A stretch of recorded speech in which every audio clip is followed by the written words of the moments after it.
Ça vous dit d'apprendre des secrets sur les films X? Je vous promets que vous ne regarderez plus jamais le porno pareil.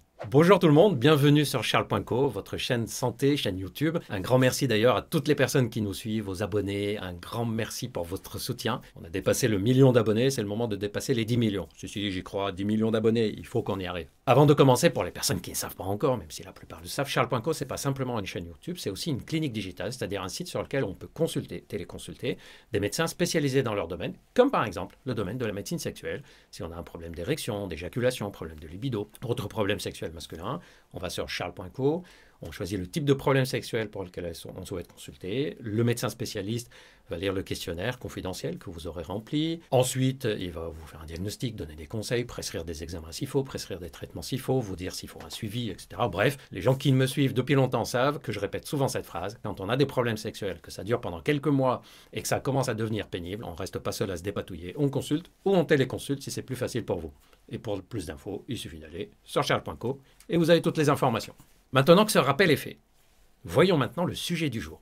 Je vous avais déjà fait une vidéo dans laquelle je vous décryptais un peu les films X, ce qu'on ne vous dit pas sur les films X. D'ailleurs, je vous avais parlé des choses que ça vous a fait rire, d'autres ça vous a choqué, comme par exemple le fait de blanchir la marjanade, le fait d'opérer les vulves pour que ça paraisse plus joli à l'écran, les techniques de montage sur la taille du pénis, etc. Et suite à cette vidéo, le succès que ça a eu, vous m'avez demandé s'il y a d'autres secrets ou d'autres trucs que je pourrais vous raconter. J'en ai trouvé 10 de plus que je vais vous dire tout de suite. Premier secret, la plupart, pour ne pas dire la majorité des orgasmes féminins sont simulés, au minimum exagérés. En fait, c'est comme tous les rapports sexuels. Quand on est en train de faire l'amour, si on a des rapports dans des positions, dans des circonstances où c'est pas ce qui convient à la femme, bah oui, elle n'aura pas son plaisir, elle n'aura pas son orgasme. Si on lui dit de faire de telle ou telle façon parce que c'est comme ça que le réalisateur ou la réalisatrice souhaite, ou c'est le type de scène qu'on souhaite faire, ou on souhaite tel angle, etc., bah oui, c'est pas ce qui va encourager à avoir du plaisir et à avoir beaucoup d'orgasme. Imaginez-vous que vous êtes en train d'avoir des relations sexuelles et vous avez des gens autour de vous qui vous disent fais ça, ou j'aimerais ça, n'oublie pas, il y a ça dans le scénario, etc. Est-ce que ça facilite l'orgasme? En fait, non. Donc, on sait que la plupart des orgasmes féminins dans les films porno sont simulés. Au fait, vous saviez que les jeunes actrices porno, c'est celles qui débutent dans le domaine, prennent même des cours de simulation? Et je vous laisse imaginer ce que c'est des cours de simulation d'orgasme. Deuxième secret, l'éjaculation que vous voyez à la fin de la scène, en général une scène porno, se termine par une éjaculation quand il y a un homme qui est présent. La plupart du temps, cette éjaculation survient à la fin de la scène. Est-ce que vous savez qu'elle a peut-être été filmée bien avant, c'est-à-dire l'éjaculation est survenue avant? Je vous explique. Relation sexuelle, l'acteur a envie de jouir, il ne peut plus se retenir par exemple, ou il jouit lors de la relation, et on va filmer cette éjaculation, cette jouissance. Sauf que on n'a pas toutes les images, tout ce qu'on souhaite de la scène. On se repose, tout le monde fait une pause, etc. On attend un peu. Puis il y a de nouveau une autre relation sexuelle qu'on va filmer. Sauf que le montage va faire de sorte que cette éjaculation que l'acteur a eue, ben, finalement, on la met à la fin de tout le montage. Et donc, ce que vous voyez n'est pas forcément un seul rapport sexuel qui a eu lieu. C'est peut-être un rapport sexuel qui a eu lieu en 2-3 fois, où le mec a déjà éjaculé et puis on recommence après. Donc, c'est du montage et le montage est très bien fait de sorte que ça nous donne l'impression que c'est un seul rapport sexuel. Troisième secret, les érections ne sont pas présentes tout au long de l'acte sexuel. Quand on regarde une scène porno, on a l'impression que c'est des surhommes les mecs qui sont là-dedans. Ils sont en érection tout le temps ou presque tout le temps. Alors que dans la réalité, une scène peut durer plusieurs heures. Il n'y a pas un homme qui peut rester 4-5 heures par exemple en érection continue. Il y a toujours des moments où ça fluctue. Et puis il y a des moments où l'homme n'est pas forcément en forme, où il y a eu des choses qui ont coupé l'excitation, etc. Et donc les scènes peuvent s'arrêter, reprendre. Donc l'érection n'est pas présente tout le long. Et d'ailleurs, c'est pour ça que beaucoup d'acteurs utilisent quand même des techniques pour améliorer l'érection. Alors ça peut être des techniques mentales.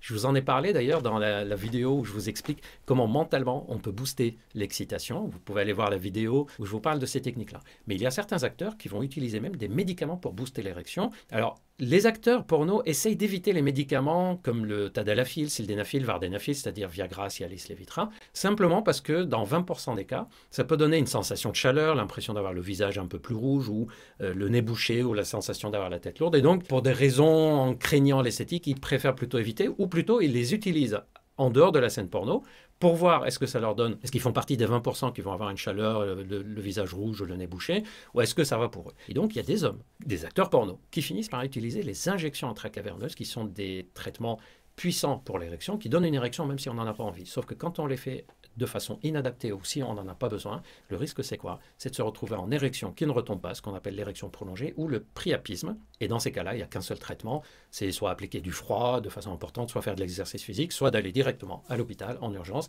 pour faire un drainage du pénis et donc vider la pression sanguine qu'il y a dedans. Je vous raconte tout ça pour que vous voyez que ce n'est pas juste de l'excitation et du plaisir dans les rapports, dans les relations sexuelles qu'il y a dans les films porno, et que aussi de savoir que quand vous regardez un film et que vous voyez que cet homme a été capable d'être en érection pendant tout le long du rapport alors qu'il a fait des trucs, ils ont changé de position et tout, mais non, ce n'est pas une seule scène et que la scène a été filmée peut-être en plusieurs fois. Quatrième secret. Les scènes d'éjaculation féminine, ce qu'on appelle aussi parfois la femme fontaine, vous savez, le squirting, comme on dit en anglais aussi. On a l'impression que c'est hyper facile et tout dans les films porno. Ce qu'on ne sait pas, c'est que quand une actrice doit filmer, doit tourner une scène, et dans laquelle on lui dit, ça serait bien que tu aies une éjaculation, en tout cas on a envie de filmer ça. On la prévient à l'avance pour qu'elle s'hydrate beaucoup avant la scène, donc à la vessie pleine. Donc si lors des relations sexuelles, si elle n'est pas du genre à avoir une facilité à avoir une jouissance de ce type avec une éjaculation, en fait il suffit de mettre une pression et on a l'urine. Donc il y a certaines scènes, beaucoup de scènes, on ne sait pas exactement, d'éjaculation féminine, de femmes fontaines, qui sont simplement de l'urine en fait. Cinquième secret, le sperme abondant. Vous avez remarqué que dans les films porno, quand on éjacule, on a une quantité de sperme qui sort de façon parfois très importante et on se dit mais c'est incroyable, c'est pas la classique, c'est pas la moyenne des personnes. D'ailleurs, je vous ai parlé dans une vidéo dans laquelle je vous raconte tous les secrets, ce qu'on ne vous dit pas sur l'éjaculation, en particulier sur l'éjaculation précoce. Revenons au sujet du sperme abondant. À votre avis, quelles sont les techniques qui sont utilisées pour avoir beaucoup de sperme? Première technique, très logique, on n'éjacule pas pendant quelques jours, ce qui fait que quand on éjacule pendant la scène, on a plus de sperme. Deuxième technique, c'est de bien s'hydrater. D'ailleurs, vous pouvez les appliquer de vous-même si vous avez envie d'augmenter la quantité de sperme.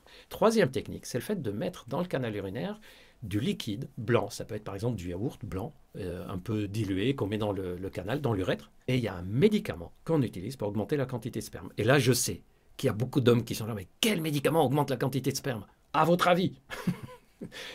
Mettez-moi dans le commentaire si vous avez trouvé. En fait, ce n'est pas un médicament qui augmente la quantité de sperme. Déception! C'est simplement un médicament dont la couleur et l'aspect ressemblent au sperme. C'est du Gaviscon. C'est le médicament qu'on prend quand on a des remontées acides, des reflux acides, et ça calme l'estomac. En fait, c'est comme du plâtre blanc très liquide. Et donc, on met ça dans l'orifice urinaire. Et donc, quand on éjacule, il y a du sperme et du Gaviscon qui sort.